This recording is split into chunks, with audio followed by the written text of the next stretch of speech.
Vamos a tener palabras de oración, hermanos. Por favor, arrodillémonos.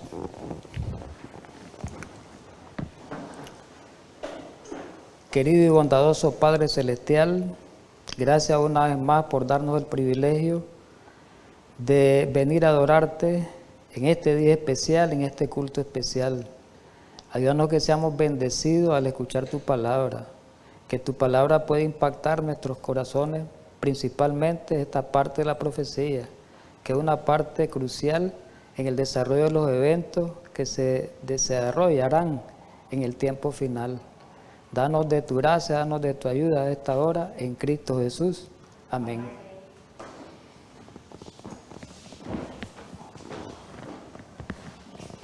Muy bien, hermanos, bienvenidos todos, ¿verdad? Hermanos aquí presentes y los hermanos pues que nos están siguiendo por el medio televisivo y otros medios.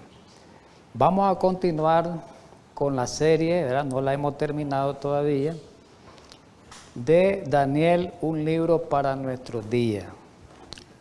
Hoy vamos a desarrollar el tema número 16. Estamos estudiando la última parte de la profecía del libro de Daniel, la última visión, decía la semana pasada. Y esa visión le llamamos el mensaje final. Hoy vamos a estudiar la parte 5 y corresponde al capítulo 11 de Daniel. Hoy vamos a hacer el cuarto estudio, o sea, la cuarta parte de ese capítulo. Muy bien. Vamos hoy a los versículos clave de esta gran profecía. Esto es importante, mis queridos hermanos, tratar de entender esta parte. Esta es la parte principal, porque es la parte que tiene que ver con el tiempo del fin. Es muy importante. Y el último conflicto entre el rey del norte y el rey del sur está registrado en el capítulo 11, en los versículos últimos, la última sección del libro de Daniel, en los versículos del 40 al 45. Y quiero decirles algo, mis queridos hermanos. Esta parte, esta sección, esos 5 o 6 versículos, ha sido un problema, ha sido un debate, ha habido debates acalorados desde el tiempo de los pioneros para tratar de identificar al rey del norte y al rey del sur en esta última etapa de la historia. En el tiempo de Elena White, creo que fue como por los años 70, hubo un acaloramiento, una discusión entre Jaime White, el esposo de la hermana White, y el pastor Uriah Smith en cuanto a esa interpretación. No quiero entrar en detalles porque perderíamos mucho tiempo en eso, ¿verdad? Eso es importante estudiarlo, pues, o explicarlo fuera, ¿verdad? Y la pregunta es, de este estudio, ¿cuáles son esos nuevos poderes que aparecen en estos pasajes? Porque siempre aparece el rey del norte y el rey del sur. O en otras palabras, ¿a quiénes representan, qué poderes representan tanto el rey del norte como el rey del sur en este conflicto final? Ese es el estudio del día de hoy, o la parte introductoria va a quedar pendiente porque hoy no terminamos esta sección. Y quiero decirles algo, hay un amplio consenso entre los eruditos, los estudiosos de la profecía adventista. Estamos hablando de la interpretación adventista porque el mundo cristiano evangélico le da otra interpretación, con la interpretación de cara al futurismo o al preterismo, ¿verdad? Que ahí es completamente errada, no el historicismo como nosotros los adventistas. Y sin embargo, dentro del historicismo hay distintas interpretaciones, pero hay un amplio consenso en esta última parte entre los estudiosos de la profecía y la iglesia adventista, que el rey del norte representa al papado. Y el rey del sur en esta última parte representa al ateísmo que se manifestó en la Revolución Francesa allá por los años 1790 y pico. 93, 98, ¿verdad? Por ahí. Que creo que la Revolución Francesa inició como en el 89, pero pongámosle por ahí, ¿verdad? Números, fechas redondas. Sin embargo, en el presente hay algunos predicadores adventistas que han surgido, en este tiempo, y que han traído, al contemplar ellos los eventos que se están desarrollando en el Medio Oriente, con los terroristas, los Al-Qaeda, los islámicos, entonces ellos han tratado de darle una interpretación ajustando todas estas, todos estos elementos que aparecen en el Medio Oriente, como el islamismo y Turquía y otros. Entonces ellos han tratado de utilizar al rey del sur como un símbolo del islamismo y al rey del norte como un símbolo de Turquía. O sea, han tratado de reinterpretar lo que creyeron los pioneros y le han dado otra interpretación, ¿verdad? Muy bien. Vamos a Daniel 11, del 40 al 45 a leerlo. Estos 6 versículos. Pero al cabo del tiempo el rey del sur contenderá con él. ¿Quién es él? El rey del norte. Y el rey del norte se levantará contra él como una tempestad, con carros y gente de a caballo y muchas naves, y entrará por las tierras e inundará y pasará. Entrará a la tierra gloriosa, y muchas provincias caerán, mas éstas escaparán de su mano. ¿Quiénes son? Edom y Moab, y la mayoría de los hijos de Amón. Versículo 42. Extenderá sus manos contra las tierras, y no escapará el país de Egipto. Versículo 43. Y se apoderará de los tesoros de oro y plata y de todas las cosas preciosas de Egipto, y los de Libia y de Etiopía le seguirán. Versículo 44. Pero noticias del oriente y del norte lo atemorizarán, y saldrá con gran ira para destruir y matar a muchos. Versículo 45 y último de la sección. Y plantará las tiendas. En este capítulo, la última de la sección, porque esto sigue en el capítulo 12, pero hoy lo dejamos hasta el 45.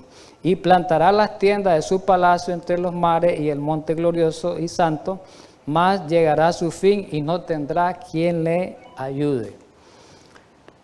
Muy bien, ya leímos esos versículos. ¿Qué poder representa al rey del norte y al rey del sur? La pregunta en esta sección, en estos pasajes que acabamos de ver. Muy bien. Tenemos que recurrir al estudio pasado para ayudarnos. En el estudio pasado estudiamos los versículos del 36 al 39, en el estudio pasado. Y ahí se presentaban las características que identificaban al rey del norte en esos pasajes, en el estudio pasado, como el papado. Y hay un versículo en particular, muy importante y muy preciso, que describe las características de ese poder, y en el versículo 36, Daniel 11, 36, y dice, hasta lo subrayé, las partes importantes del pasaje: y el rey hará su voluntad y se ensorbecerá, lo estudiamos la semana pasada, y se engrandecerá sobre todo Dios. ¿Cuál rey era ese? El rey del norte. Y estudiábamos en esa ocasión que la palabra soberbia significa arrogancia. Quiere decir que este poder hace su voluntad con soberbia, con arrogancia, y se engrandece sobre todo Dios, se engrandece contra el Dios eterno principalmente, ¿verdad? Porque ese es el punto en cuestión. En este pasaje podemos notar entonces que Roma demostró ese carácter, y lo vimos en el estudio. Y en la profecía, Pablo hablaba en sus cartas a la iglesia tesalónica, una profecía en su tiempo de Pablo, donde identifica este poder. En 2 Tesalonicenses capítulo 2, versículos 3 y 4, identifica este poder, dice, con el hombre de pecado, el hijo de la perdición. Y que iba a cometer esa arrogancia, esa altivez la iba a cometer, y dice que ¿de qué manera? Que se iba a levantar contra todo lo que se llama Dios, y que iba a ocupar el lugar de Dios, iba a ocupar el lugar en la adoración de Dios, ¿verdad? Y hay otros versículos que ayudan a clave para identificar esa arrogancia, para identificar esa blasfemia de ese poder religioso, como era se hace pasar por Dios. ¿Cómo? Porque Él se hace pasar como intercesor, como mediador, y sabemos que el único mediador entre Dios y los hombres es Cristo Jesús. Y el único sacerdote, dice, aquí está escrito, dice Hebreos 4:14, el gran único sumo sacerdote que tenemos es Cristo Jesús, que es el que nos puede perdonarnos pecados, que es el que puede interceder por nosotros, que es el abogado, es nuestro abogado. Y sabemos que otra de las blasfemias grandes de este poder grande es perdonar pecados. En otras palabras, utiliza los atributos divinos y sabemos que solo Dios puede perdonar pecados. Marcos 2, del 5 al 7. Ya estos textos fueron objeto de estudio la semana pasada, solo estamos mencionándolo. Vamos al verso 40, que es ya el estudio. Ya entramos de lleno al estudio y les anticipo que hoy vamos a estudiar solo un versículo. El estudio de hoy está basado solo en este versículo, nada más. Quedan pendientes el resto. Pero al cabo del tiempo, versión Reina Valera, en cualquiera de ellas aparece aquí en la 60, pero al cabo del tiempo, la versión 60 es esta, el rey del sur contenderá con él, y el rey del norte se levantará contra él como una tempestad, con carros y gente de a caballo y muchas naves, y entrará por las tierras e inundará y pasará. Importante esto que vamos a tocar. Subrayé esa frase al cabo del tiempo, que no está muy bien claramente traducida en la versión Reina Valera. Hay otras versiones en español que la traduce en su forma correcta y mejor y le da un mayor entendimiento, una mayor claridad a la hora de interpretar esta profecía. Y hay muchas versiones en español que traducen esta frase como al tiempo del fin, es la mejor traducción. Si es posible hacer esa corrección en las Biblias, hay que hacerla en las Biblias, en vez de ponerla ahí al tiempo del fin. Y vamos a ver algunas versiones, 2 versiones nada más, hay muchas, 2 versiones vamos a ver. La versión católica latinoamericana del año 95 dice en este versículo, no lo voy a leer textualmente por el tiempo, solamente la primera frase, que es lo que estamos estudiando, la frase en cuestión. En los tiempos del fin, el rey del sur lo atacará. En los tiempos del fin, ve que ya no aparece al cabo del tiempo, hay una gran diferencia entre cabo del tiempo y en los tiempos del fin. Está mejor la traducción. Vamos a otra traducción católica, la versión Jerusalén, dice al tiempo del fin, el rey del mediodía le llama. Pero digamos, al tiempo del fin es la frase que nos interesa. Muy bien, seguimos con el mismo pasaje, porque el estudio está basado, repito, en ese pasaje. Aquí se describe el inicio de este último conflicto. Pero al tiempo del fin, ya tenemos la mejor traducción, pero al tiempo del fin dice, el rey del sur contenderá ¿con quién? Con el rey del norte. Ya está el conflicto. ¿Cuándo? Ubica el tiempo, al tiempo del fin. El problema es investigar cuál es ese tiempo del fin, eso es importante. Y el rey del norte, después, el rey del sur quiere decir que ataca al rey del norte, pero después el rey del norte en desquite contraataca al rey del sur. Vamos a verlo. Y el rey del norte se levantará contra él como una tempestad y después comienza a describirlo, ¿verdad? No voy a leerlo textualmente. La pregunta aquí clave es ¿sí? ¿Qué es el tiempo del fin? Importante. El tiempo del fin, ¿qué es? No es un punto en la historia, no es un punto en el tiempo, una fecha, un lugar, no. Tiempo del fin se le llama a un periodo de tiempo, un lapso de tiempo, un intervalo de tiempo, no es una fecha, un tiempo puntualmente hablando. En la historia, en el que ciertos eventos suceden, ya lo vamos a expresar con un grafiquito. Me pareció muy importante hacer esta ilustración, que la voy a presentar. Dice, el tiempo del fin es un periodo de tiempo en la historia en el que ciertos eventos sucederán. O sea, hay un desarrollo de eventos en ese tiempo del fin. Quiere decir que es un espacio de tiempo. Estos acontecimientos se describen en Daniel 11:40 al 45, o sea que estos versículos se desarrollan en el tiempo del fin. ¿Qué es el tiempo del fin? Un lapso de tiempo, un intervalo de tiempo. Es diferente a la frase el fin del tiempo o el tiempo final, que es un punto en el tiempo, en la historia, ¿verdad? Miremos bien para que entendamos el tiempo, esta frase en el tiempo del fin, muy bien. Como el tiempo del fin, aparece esta ilustración de esta recta, ¿verdad? Aparece esta ilustración, este dibujo, este grafiquito. Tiempo del fin es todo este segmento que está en azul de tiempo. No le pongamos fecha ahorita porque eso lo vamos a hacer después.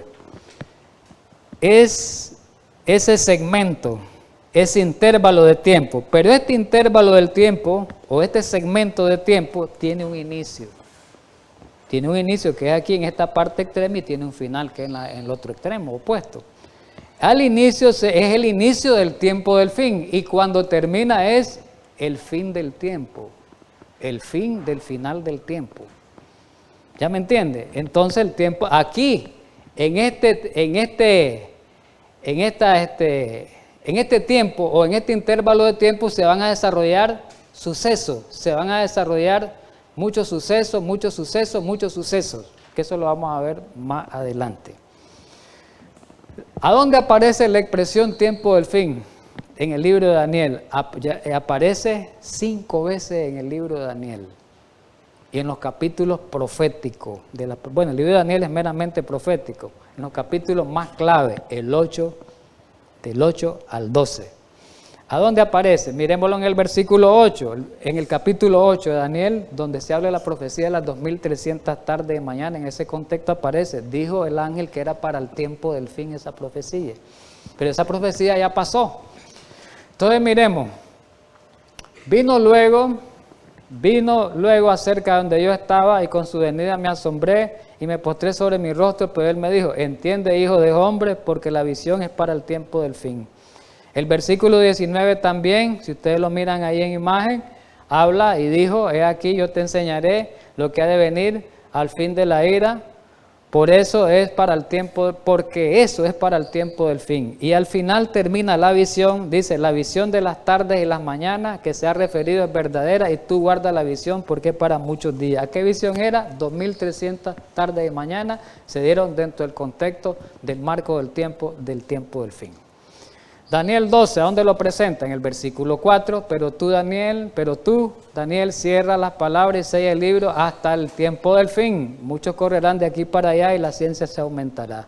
Y después el verso 9 también habla de que van a estar selladas y cerradas, ¿verdad? Esas palabras hasta el tiempo del fin. Muy bien. La pregunta ahora viene, ¿cuándo comenzó el tiempo del fin? Porque el tiempo del fin tiene un comienzo y va a tener un final. ¿Cuándo comenzó? La pregunta es, ¿será que ya pasó el tiempo, ya pasó el inicio del tiempo del fin o estamos en el tiempo del fin? Miremoslo. Segunda Tesalonicenses 2 del 3 al 4 nos puede ayudar un poco. El apóstol Pablo está hablándole a la iglesia de Tesalónica y hablándole de la segunda venida. Recordemos que en sus cartas habla de eso el apóstol Pablo. Y Pablo les dice a ellos que esperaban la venida de Cristo en sus días. Pablo dice, nadie nos engañe, ustedes hermanos de la iglesia, el versículo 3, porque Cristo no viene sin que antes ocurra una señal. Cristo va a venir hasta después que ocurra esa señal, lo voy a leer textualmente. Nadie os engañe en ninguna manera porque no vendrá Cristo, sin que antes venga la apostasía y se manifieste el hombre de pecado, el hijo de la perdición. Entonces, enmarquémonos en este pasaje, nos va a ayudar. Pablo está diciendo a la iglesia de Tesalónica que Cristo no va a venir de inmediato. Para que Cristo venga, tiene que ocurrir algo. ¿Y qué es lo que dice Pablo? Es la apostasía, la gran apostasía. ¿Y quién se iba a manifestar en esa apostasía? El hombre de pecado, el hijo de la perdición, el sistema católico romano. Ahora la pregunta es, ¿cuánto duró esa apostasía? 1260 años. ¿Verdad que así es? Entonces, después de los 1260 años, después de eso, Cristo va a venir en un tiempo. Eso quiso decirle el apóstol Pablo. Después de ese periodo es que va a venir Jesús. Pablo, no te preocupes, le dice Pablo, hermanos tesalónicos, no se preocupen, que Cristo va a venir después de ese periodo de tiempo. Eso es lo que quiere tratar de decir. Y en Conflicto de los Siglos, Elena White lo confirma. Y lo dice ahí, el hombre de pecado, menciona el pasaje, que también es llamado misterio de iniquidad, hijo de perdición, y el inicuo representa al papado, el cual, como está predicho en las profecías, Pablo lo dijo, conservaría su supremacía, y en Apocalipsis también, ¿verdad? Y en Daniel también, conservaría su supremacía durante 1260 años. ¿Cuándo terminó ese periodo, dice el Conflicto de los Siglos?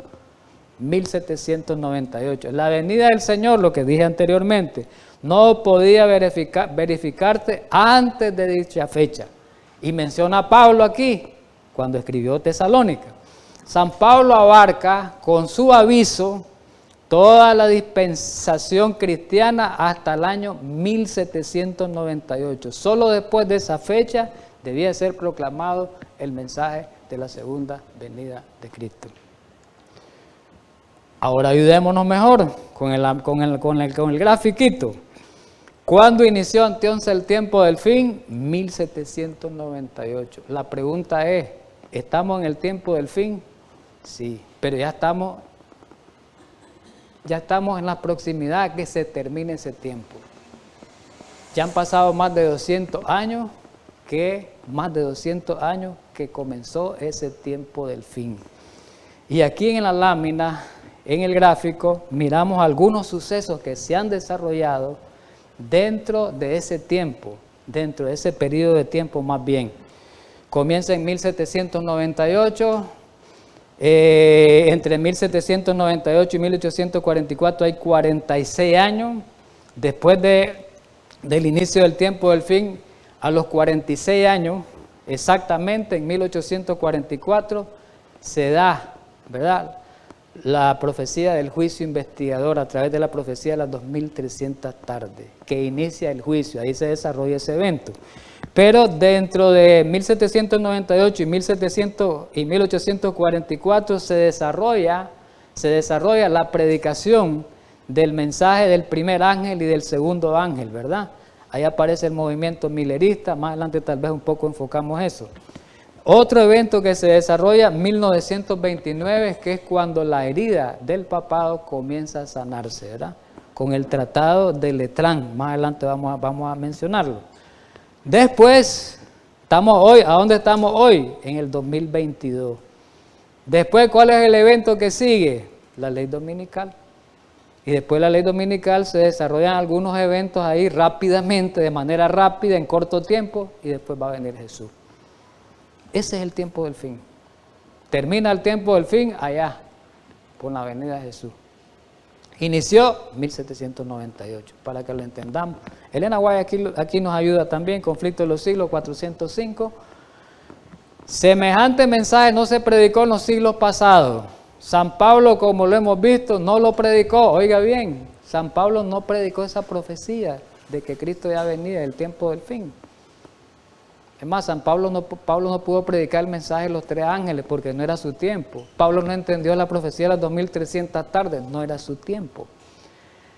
Predijo a sus hermanos, Pablo, la venida de Cristo para un porvenir muy lejano.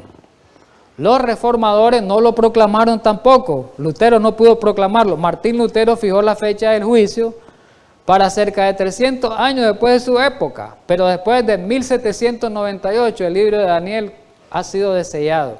Por eso dice que la ciencia de las profecías han aumentado y se ha ido proclamando el mensaje del juicio. O sea, después de 1798 se comienza a predicar el mensaje de la segunda venida de Cristo. Daniel 12:4 dice que le dijo Dios, más bien el ángel a Daniel, mira Daniel, cierra estas profecías porque ahorita no es el tiempo, Daniel, faltan muchos años, más de 2000 años, ciérrala y muchos para que se va a abrir hasta el tiempo del fin, y en ese tiempo dice la ciencia va a aumentar.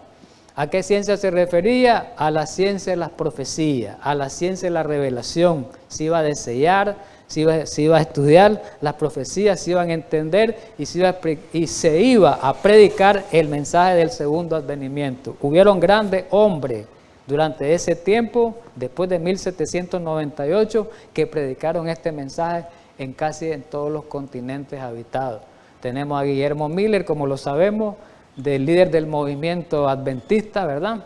Del movimiento millerista en Estados Unidos. Tenemos a Manuel Lacunza, por ese tiempo también, predicó el mensaje de la segunda venida en Chile y en parte de esa región de Sudamérica. Tenemos a José Boll, que predicó en varios continentes, en África, en Europa, gran cantidad de Europa, hasta Estados Unidos. Tenemos a Francois Gusen, un francés que predicó también en Europa, y tenemos a Bengel, un alemán, Johann Bengel, que predicó también este mensaje. Entonces, la ciencia iba a aumentar. ¿En qué sentido? En que la ciencia de revelación se iba a tener mucho entendimiento en cuanto a la profecía que no se tuvo antes porque estaban selladas, estaban cerradas. Vamos con el rey del sur. En el tiempo del fin. ¿Quién es el rey del sur? En el tiempo del fin, el rey del norte, ¿quién es? El papado. Pero ahora nos falta saber quién es el rey del sur. Eso es importante porque es el que va a contender o pelear con el papado. Muy bien. Hay un erudito adventista, creo que ya murió, uno de los que ha conocido más, uno de los más conocedores del libro de Daniel, uno de los más conocedores del libro de Daniel.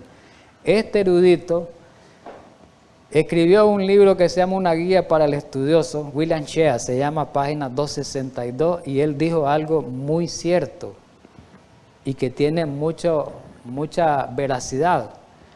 Por lo tanto, dice él, tal como el rey del norte se convirtió en el papado, en esa última sección del libro de Daniel, del capítulo 11 de Daniel, por lo tanto, tal como el rey del norte se convirtió en el papado y no es ya más un rey territorial en el sentido literal en que el capítulo 11 lo presenta al principio, así el rey del sur también es una entidad espiritual aquí en estos últimos versículos del capítulo.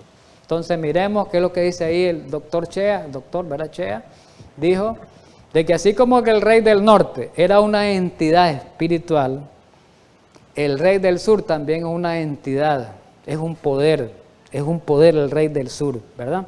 Es muy, muy importante eso. ¿Quién era la potencia denominada rey del sur que se levantó del fin en el tiempo del fin para contender contra el rey del norte, el papado, según Daniel 11:40? Bueno, es importante esto. Estudiamos en los primeros estudios en Daniel 11, del 5 al 13, identificábamos al rey del sur como Egipto. ¿Se acuerdan? Que había un problema cuando se dividió el imperio griego en 4 generales, después quedaron 2, y la descendencia fueron los Ptolomeos en el sur, en Egipto, y los, ¿cómo se llamaban estos? Los Ptolomeos eran los otros, ¿cómo se llamaba el rey del norte en ese tiempo? ¿Quién recuerda? ¿Quién recuerda? Nadie. Seleucida, los Seleucos, los de Seleuco, se me olvidaba un poquito la mente, ¿verdad? Los de Seleuco, los Seleucidas, rey del norte, descendiente de Seleuco, y el rey del sur eran los Ptolomeos. Tenemos que acordarnos, hermano, estamos estudiando la profecía, a mí se me olvidó momentáneamente, no es que se me olvide. Tenemos que estudiar eso y grabar bien eso. Entonces, el rey del sur estaba, su base central, su centro de operaciones, el lugar de operaciones era Egipto. Y el rey del norte, la descendencia de los Seleucidas, Seleuco, era, que de ahí venía Antíoco, era Siria. Entonces, Egipto es muy importante, el lugar de Egipto para identificar al rey del sur en el tiempo final. Ya no es, recordemos, el rey del sur, un rey geográfico, un rey antiguo, que tenía que ver con el Egipto literal, ¿verdad? Ya no es ese. Pero sí las características de él prevalecen en este último poder. ¿Y cómo lo demostramos? Miremos algo. Recordemos que el pueblo de Israel el pueblo de Israel fue esclavo en las tierras de Egipto. Y Egipto era una nación como pagana, atea, idólatra, que no creía en Dios. ¿Y cómo sabemos eso? Su mismo rey, Faraón, el mismo Faraón lo expresó cuando Moisés en el capítulo 5 le llega a decir que libere al pueblo de Dios, que lo saque para que fuera a ir a celebrar sus fiestas. ¿Y qué le dijo el Faraón? ¿Cómo le contestó arrogantemente, con esa altivez? ¿Qué le dijo? Y el Faraón respondió: ¿quién es el Señor? Dice, para que yo oiga su voz. ¿Quién es? ¿Y para qué voy a sacar yo a esta gente? ¿Quién es él para que me digan, venga a decir algo? Si yo soy el que mando aquí, quiso decir él. Y deje ir al pueblo. Yo no conozco a ese Dios de ustedes. Yo no conozco a ese Jehová. Yo no conozco a ese Señor. Dice, y no voy a estar dejando ir al pueblo de Israel. Ya nosotros conocemos la historia, pues solamente estoy haciendo mención porque este es un elemento importante a la hora de identificar al rey del sur en este tiempo final. Entonces quiere decir que Egipto ha sido un símbolo ¿de qué? De idolatría, de ateísmo. Característica que predominaba en Egipto es el ateísmo. Es importante esto, mis queridos hermanos. ¿Por qué? Porque ahí encontramos, en este pasaje, el carácter del ateísmo, dice, el racionalismo. ¿Qué quiere decir racionalismo? Que ellos dependía el rey de Egipto del Dios de la razón. Yo soy el Dios. Yo soy el Dios, soy el que dispongo, el Dios de la razón. Y el Dios humanismo, dice, el humanismo, humanamente yo soy el Dios, porque eran considerados como dioses ellos. Yo soy el Dios, ¿qué otro Dios hay si yo soy? Entonces, ¿y qué es lo que pasa? Estas características, oiga bien, lo vamos a ver a lo largo del estudio, las encontramos en el rey del sur del tiempo final. Es importante. En el rey del sur del tiempo final encontramos las características antiguas de Egipto. ¿Cuál era? El ateísmo, el que no creía en Dios, el que menospreciaba a Dios, el que no existía a Dios porque ellos eran dioses, el Dios de la razón. Muy bien, para poder entender cuál era el poder o cuál es la nación o el poder que adquirió esas características ateístas, tenemos que ir a una profecía paralela o tenemos que enlazarlo con Apocalipsis. Recordemos que Daniel y Apocalipsis se enlaza para un entendimiento. ¿Estamos de acuerdo? Y es la profecía de los dos testigos y la bestia que sube del abismo. Vamos a irnos a Apocalipsis 11, que es un capítulo que los adventistas a veces no lo estudiamos tanto, ¿verdad? Ese capítulo. Los dos testigos y la bestia que sube del abismo. Es importante esto para entender quién es Daniel 11:40, para entender quién es el rey del sur en el tiempo final. Muy bien. Versículo 3 del capítulo 11 de Apocalipsis. Y daré a mis dos testigos que profeticen por 1260 días vestidos de silicio. Recordemos que Apocalipsis presenta una profecía bíblica. Ahí los 1260 días no son días. Aplicamos la regla por día, son 1260 años.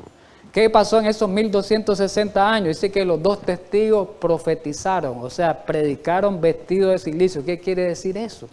Vamos a identificar quiénes son los dos testigos. ¿Por qué fueron vestidos de silicio? ¿Qué significa?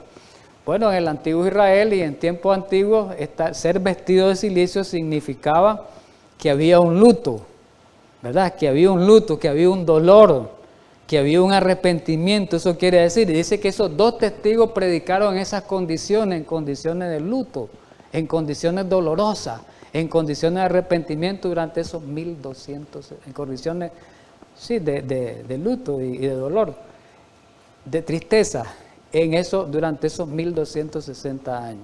¿Y qué dice el versículo 4? Estos dos testigos, ¿quiénes son? Los dos olivos y los dos candeleros que están en pie delante del Dios de la tierra. ¿Y a dónde podemos encontrar una profecía paralela a esta? A Zacarías. Zacarías 4 nos ayuda. 4 del 11 al 14. Y hablé más y le dije, ¿qué significan estos dos olivos a la derecha del candelabro y a su izquierda? Hablé a uno de nuevo ¿Y qué dijo? Y le dije, ¿qué significan las dos ramas de olivo que por medio de dos tubos de oro vierten de sí aceite como oro? Y él le dijo, estos son los dos ungidos que están delante del Señor de toda la tierra, ¿verdad? Si hacemos un estudio por implicación, los dos olivos aquí representan al Antiguo y el Nuevo Testamento. Elena White lo dice en Conflicto de los Siglos, página 310. Los dos testigos, que son los dos olivos, los dos testigos. Estos dos testigos representan las escrituras del Antiguo y del Nuevo Testamento. Dice que estos dos testifican acerca del plan de salvación. ¿Ve? Ambos son testimonios importantes del origen y del carácter perpetuo de la ley de Dios. Entonces, ¿qué quiere decir que los dos testigos, volviéndome atrás, predicaron 1200? Quiere decir que el Evangelio se llevó tanto el Antiguo como el Nuevo Testamento durante esos 1260 años, aún en medio de la persecución, aún en medio de las muertes. Eso quiere decir el pasaje. Muy bien. Sigamos con Apocalipsis 11. Y daré a mis dos testigos, repitiendo el verso 3, aparecen otros nuevos versículos que profeticen por 1260 días vestidos de silicio. Y cuando hayan acabado su testimonio, los testigos, ¿quién? El Antiguo y el Nuevo Testamento, cuando dejen de predicar, ¿en qué tiempo el Antiguo y el Nuevo Testamento fue parado de predicar, fue cortado de predicar, fue censurado de predicar, que no se predicaba la palabra de Dios? Ahí es donde vamos a entrar. El versículo 7 lo dice. Cuando hayan acabado su testimonio, la bestia que sube del abismo hará guerra contra ellos, los vencerá y los matará. ¿A quién? A los dos testigos. ¿A quién? A la Biblia. Los dos testigos son la Biblia, Antiguo y Nuevo Testamento. Entonces, ¿qué quiere decir? Que esta bestia que sube del abismo, ¿qué iba a hacer con la Biblia? La iba a, dice, matará. ¿Qué quiere decir? Iba a cortarla de la existencia. Vamos a ver lo que ocurrió, eso ocurrió en la historia. Sus cadáveres de los dos testigos, vamos a verlo con la historia, con el conflicto de los siglos, estará en la plaza de la gran ciudad, que en sentido espiritual se llama Sodoma y Egipto, donde también nuestro Señor fue crucificado. Y lo de los pueblos, tribus, lenguas y naciones verán sus cadáveres por 3 días y medio. No permitirá que sean sepultados. ¿Cuánto es 3 días y medio en profecía? 3 años y medio. Allá los 1260 son 1260 años. Y aquí aparece otra línea de tiempo, 3 días y medio, o sea, 3 años y medio. ¿Qué tienen que ver esos 3 años y medio? Vamos a explicarlo. Rapidito. Es importante identificar aquí, nos ayuda. ¿Quién es la bestia que sube del abismo? Eso es importante. ¿Y por qué esa bestia que sube del abismo tiene características de Sodoma y tiene características de Egipto? Es importante. ¿Quién es la bestia? ¿Qué representa una bestia? Un poder. Entonces, esa bestia es un poder, una nación. Muy bien. Aquí está la respuesta. ¿Quién es la bestia que sube del abismo? Abismo. ¿Qué significa abismo en la Biblia? Vamos al Génesis 1, al comienzo de la creación. Y la tierra estaba desordenada y vacía y las tinieblas estaban sobre la faz del abismo. ¿Cómo estaba la tierra al principio? Desordenada, vacía, en tinieblas. Entonces quiere decir que esa bestia sube. ¿De qué sube esa bestia? Sube del abismo, dice. ¿Qué sube? De una manera desordenada. Sube de una manera anárquica. Sube de un desorden, sube de confusión, sube de ideas confusas, de ideas de tinieblas. Pero hay algo más. Dice que a esa bestia se le llama espiritualmente Egipto. Quiere decir que ese poder es ateo, porque Egipto era atea. Ya vamos encontrando. Nos dice de que se levantó de tinieblas espirituales, confusión espiritual contra Dios, de una manera desordenada. Desordenada quiere decir una manera anárquica. Pero además se agrega de que es sinónimo de que tiene el espíritu de Sodoma. ¿Cuáles eran las características de Sodoma? ¿Cuáles eran? La decadencia moral, el libertinaje, la inmoralidad. Entonces quiere decir que este poder también va a ser inmoral. Ateo, inmoral y nació del desorden. ¿Estamos de acuerdo? Esas características se ajustaron a Francia durante la Revolución famosa francesa. La historia habla de eso, hermano. Las mortandades que hubieron ahí, el desorden que hubo ahí y las ideas que nacieron ahí contra Dios.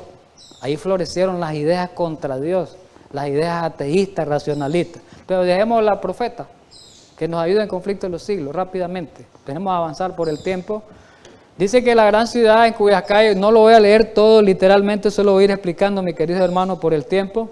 La gran ciudad en cuyas calles son muertos los testigos, la Biblia, y donde quedan sus cuerpos muertos espiritualmente Egipto, dice. Ningún monarca se colocó en una rebelión más abierta y decidida contra la autoridad del cielo, antiguamente era que el rey de Egipto, ya lo sabemos.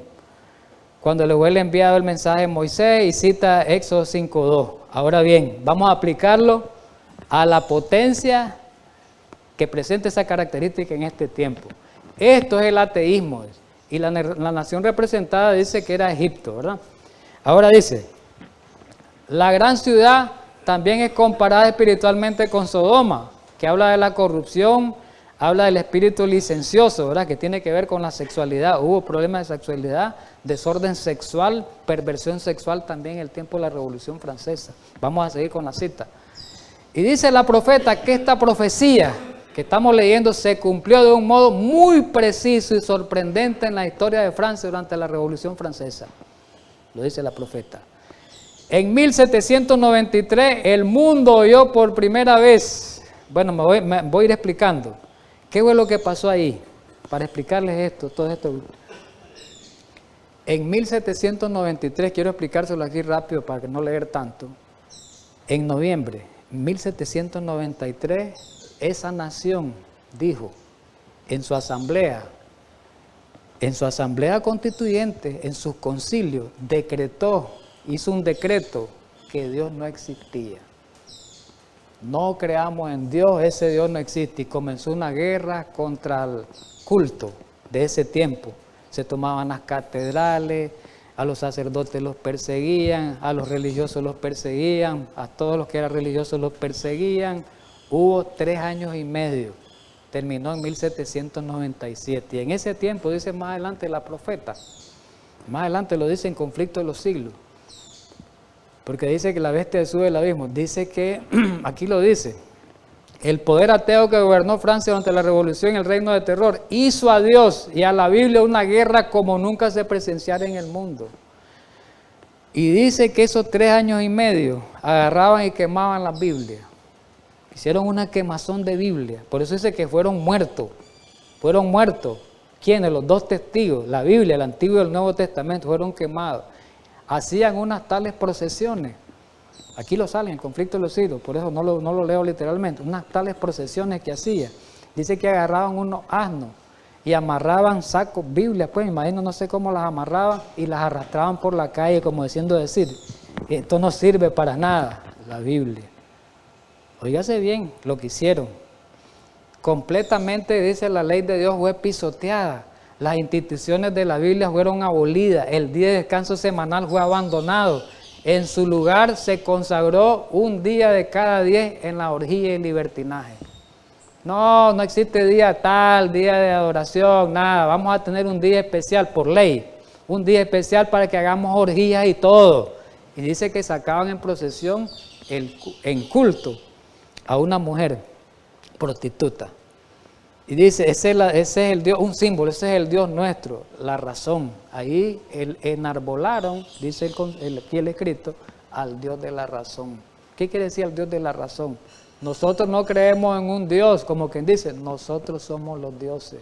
Las ideas nuestras prevalecen, nuestras ideas son las que prevalecen, no ideas de Dios. Rechazaron completamente a Dios. Pero hay algo más que sigue aquí en el escrito, donde dice de que el matrimonio lo abolieron. Prohibido el matrimonio, y era un desorden en la cuestión del matrimonio. La persona podía casarse 5, 7, 8, 10 veces si ya no quería dejar a su esposo o la esposa al esposo. lo podía dejar por cualquier circunstancia, no había problema y quedó, mire, había orgía, había fornicación, había adulterio, como quien dice, la vuelta de la esquina. Eso fue, por eso dice, nació de un desorden. ¿Verdad que lo dice? Ahí lo dice, que nació de un desorden, ¿verdad? De una anarquía, de una confusión. Pero esos fueron 3 años y medio, recordemos que fueron 3 días y medio. Después restablecieron la misma asamblea y pusieron de nuevo, no, dice, existe Dios, dice. Y volvieron a restablecerlo, pues, ¿ya me entiende? Eso es un poquito, ¿verdad? Así la idea. Entonces, ¿quién cumplió con esas características del rey del sur? En el año 1798 fue las ideas ateístas que fueron aplicadas en Francia. Ese fue el rey del sur de ese tiempo, ¿verdad? Fue la Francia atea con su filosofía atea, con su filosofía racionalista, con su filosofía humanista, ensalzando al Dios de la razón, ensalzando al Dios racionalista. Ese fue el rey del sur. Pero hay algo clave. Dice el escrito, volvemos a Daniel 11:40. Dice que el rey del sur iba a contender ¿contra quién? Contra el rey del norte. O sea, el rey del sur, esta Francia, iba a pelear con el rey del norte. ¿Quién era el rey del norte? El papado. ¿De qué manera pasó después de ese tiempo? Sencillamente lo conocemos en la historia, pero vamos a verlo en la Biblia donde se aplica este pasaje bíblico. Recordemos que en Apocalipsis 13, que describe a la bestia marina, en los primeros versículos, que se refiere al papado, dice que vio una de la bestia, una de las cabezas de esa bestia como herida de muerte. Ya nosotros hemos estudiado estos pasajes en estudios anteriores proféticos. Y eso exactamente se cumplió cuando Napoleón Bonaparte era francés. Era del gobierno francés, de este poder que está. Entonces, Napoleón Bonaparte, por medio de sus militares, encabezado por ese general Berthier, tomó preso al Papa. ¿Qué religión católica ni qué nada? Le quitó los territorios, lo metió preso, el Papa murió un año después, y entonces de esa manera el rey del sur dice, el rey del sur, que era la idea ateísta, expresada por medio de la Revolución Francesa, peleó contra el papado al quitarle su dominio, al quitarle su poder. Vamos entendiendo, mire cómo la historia va comprobando lo que dice la Biblia. Por eso el libro de Daniel, decíamos al principio de este seminario, podemos decirle así, que es un manual completo de historia y de profecía. No hay otro más completo. Muy bien, pero ahora viene el pleito, el desquite. Viene el desquite. Muchos años después, casi 200 años, el rey del norte se desquita con el rey del sur, pero el rey del sur no es en las ideas en Francia. Esas ideas francesas de la revolución las heredaron. ¿Y a quién se las heredaron? Bueno, quiero decirle algo rápido, pues. ¿De qué manera se iba a levantar el rey del sur? Recordemos que hubo una herida de muerte, pero que la misma dijo que esa es su cabeza, ¿verdad? Hubo una herida de muerte, pero que la herida mortal de este sistema católico romano iba a ser sanado. Esto ya lo sabemos, lo miro rápidamente. Esa herida mortal fue sanada con el Tratado de Letrán, ¿verdad? El 11 de febrero de 1929, cuando Benito Mussolini, el gobierno italiano, le dio al Papa el Estado del Vaticano, le dio prácticamente, permitió el nacimiento de ese Estado independiente, se volvió como un país independiente y el Papa comenzó a tener poder político. A partir de ese momento resurgió la bestia. Entonces, ahí aparece en los periódicos cuando fueron publicados, no quiero avanzar, el del Vaticano por el tiempo, y entonces ya sabemos de que después de 1798, ya el conflicto entre el rey del norte y el rey del sur sigue el mismo conflicto entre dos ideas. Siempre son las dos ideas, las ideas ateas y las ideas paganas del catolicismo. Es un pleito entre las ideas paganas del catolicismo y las ideas ateas del rey del sur. Ya en 1798, Francia constituía el rey del sur. Pero esa nación ya dejó de ser el rey del sur porque ya sus ideas fueron absorbidas por el comunismo marxista, que fue originado por Carlos Marx, que es el padre del socialismo científico, ¿verdad? Y la nación que absorbió esas ideas fue Rusia, la Unión Soviética. Entonces la Unión Soviética, las ideas en la Unión Soviética se convirtieron en el nuevo rey del sur, porque tenían las mismas ideas ateas, el comunismo, las ideas ateas. Y esto comenzaron a perseguir a los católicos y a las demás religiones en los territorios que estaban bajo el control. Pero después de la Segunda Guerra Mundial, después de 1945, oigamos bien, se levantó el muro de Berlín. Y este muro de Berlín separaba al comunismo de Oriente, ¿verdad? Que el rey del comunismo de Oriente, el principal, era la Unión Soviética, las ideas, y el capitalismo de Occidente, su idea de los Estados Unidos. Y se comenzó la famosa Guerra Fría entre Estados Unidos y la Unión Soviética, ¿verdad? Pero después, tiempos después, la pregunta es, ¿cuándo fue que Roma papal se levantó contra la potencia atea y comunista de la Unión Soviética? Porque dice que el rey del norte iba a pelear, se iba a levantar contra el rey del sur con mucha fuerza, dice. La venganza vino más después de más de 190 años después, casi 200 años. Y en el año 1989, eso es los que vivimos actualmente, vimos eso, ¿verdad? Los que ya tenemos una edad, ¿verdad?, adulta, que en el año 1989 ocurrió un hecho histórico. Fue destruido el muro de Berlín. Y 2 años después, en el año 1991, se desintegró la Unión Soviética, que ahora queda solo la Rusia. Porque la Unión Soviética estaba constituida por varios países muchos países eran, ¿verdad? La Unión Soviética, por eso se llamaba Unión de Repúblicas Soviéticas Socialistas. Muchos países europeos conformaron esa unión y habían otros países que estaban integrados con esa idea, como Polonia, Hungría y otros países, ¿verdad? Pero miremos cómo fue el desquite. El papado se alió con los Estados Unidos para votar al rey del sur. En ese tiempo, la idea del rey del sur, la idea comunista, para tratar de votar primero el muro de Berlín y después el fin del imperio comunista de la Unión Soviética. Y esto aparece registrado en noticias, fue noticia.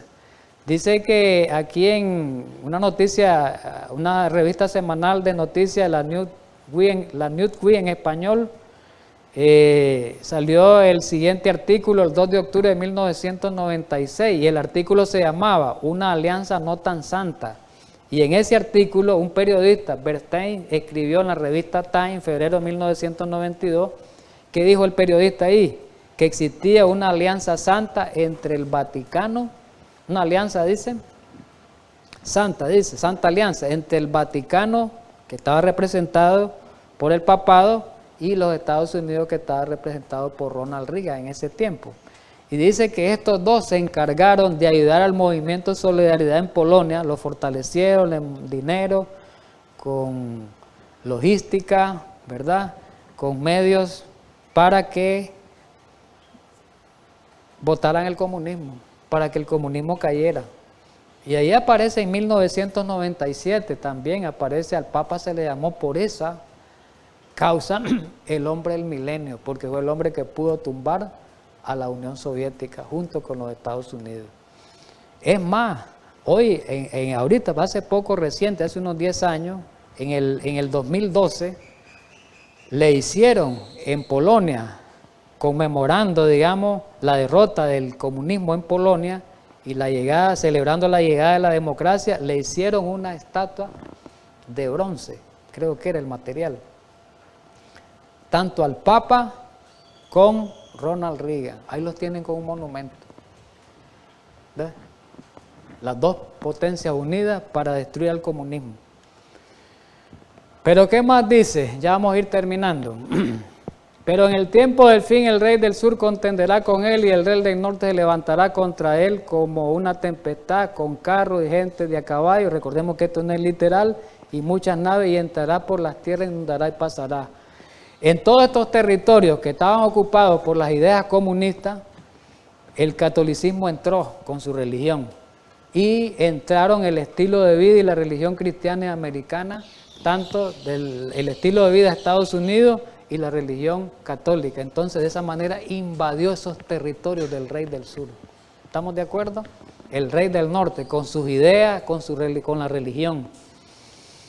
Y ahí aparece un mapa de lo que era la Unión Soviética, los estados de la Unión Soviética. Ahí aparece en la otra lámina todo lo que está en rosado, toda esa parte, todo eso pertenecía a la URSS, Unión Soviética, y unos países que estaban con esa ideología, como Polonia, Checoslovaquia, Hungría, Yugoslavia, Rumanía, Bulgaria, una de las Alemanias, ¿verdad? Alemania democrática que le llamaban, y toda la Alemania federal que era de los Estados Unidos, pertenecía.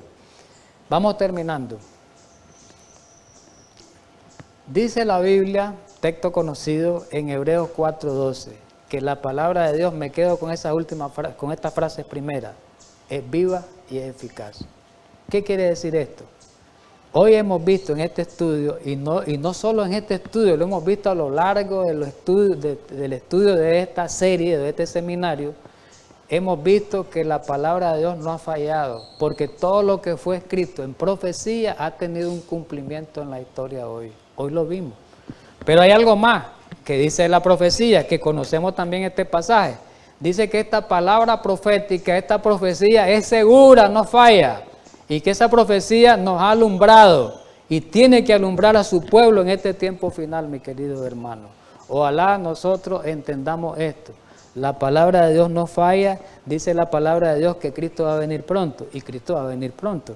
Dice la palabra de Dios que va a haber un gran tiempo de angustia, y viene un gran tiempo de angustia, aunque no lo creamos algunos. Así que estemos atentos y apercibidos de todas estas cosas. Tengamos siempre en mente estas cosas, pues, de que la palabra de Dios se va a cumplir tarde o temprano. Eso es lo que tenemos que tener en la mente. Así que pidámosle a Dios que nos ayude y ojalá pues de que esto sirva de gran bendición. Vamos a terminar orando. Amante Padre Celestial, gracias infinitas por ayudarnos a estudiar la profecía, esta parte importante, esta parte final. Ayúdanos para que la entendamos bien. Recordemos de que la profecía es una parte esencial también en el estudio de la Biblia y forma parte también del estudio, principalmente para este tiempo final. Gracias, Señor, en Cristo Jesús. Amén.